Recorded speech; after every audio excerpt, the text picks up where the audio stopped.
August, I will be playing the last show with my band 10 Mile Tide. I've been in this band for the past 10 years, although it started before I joined the band. And now it's finally coming to a point where someone is willing to say, yeah, I think it's run its course.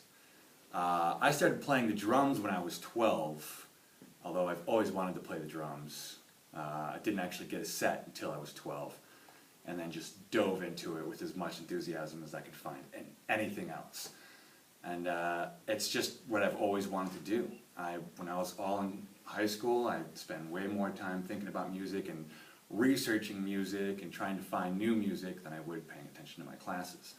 So it made sense that after high school, rather than going right into college and trying to act like I knew what I wanted to do, I would just try and find a band. Well, I grew up in Detroit, and if you know anything about Detroit, it is basically a crater of inopportunity. It is kind of a really depressing place. And if you play music in Detroit, you'll get to know everyone else who plays music in the first couple months, and that's about it. There's not much out there.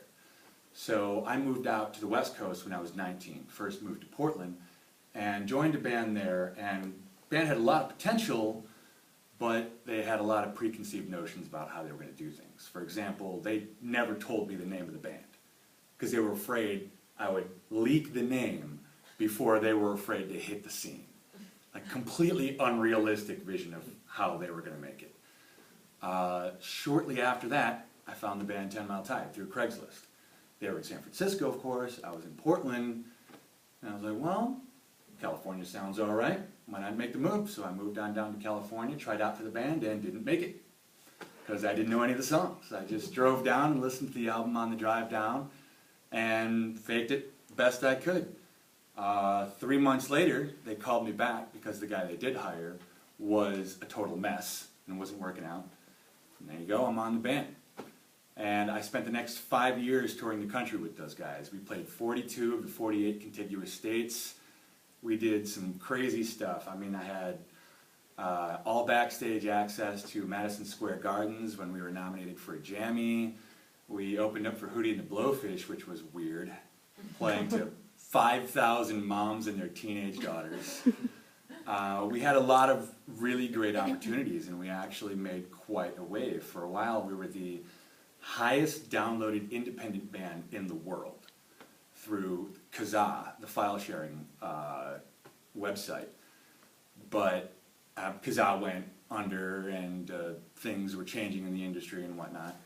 We rode the wave as best we could, but the real thing that was the hindrance for the band, the real thing that pulled things apart, was the fact that the 4 founding members of the band were all Stanford grads.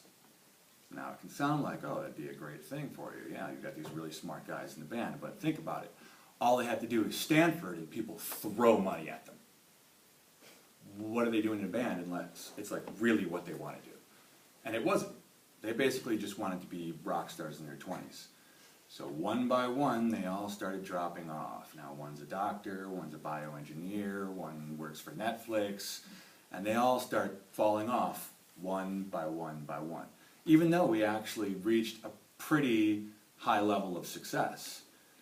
And that was the biggest lesson that I learned from joining that band, is if this is what you want to do, which is make music for a living, you really can't rely on anyone else. And as a musician, especially in a band or any sort of ensemble, your success is directly tied to the enthusiasm of other people. One person says, you know what, I don't want to do this anymore, everything falls apart. So you're in a search for lifers, people who aren't in it for the money, aren't in it for the glory, just this is what you love to do, and you're not going to stop doing it because this is what you love to do. And so that's what I've been doing ever since, is finding other people like me and learning how to do things on my own so I don't have to rely on them.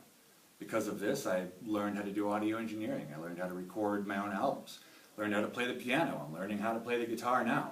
I don't see myself as a pianist or a guitarist, but I can express those ideas without having to rely on someone else. I can at least get it out there.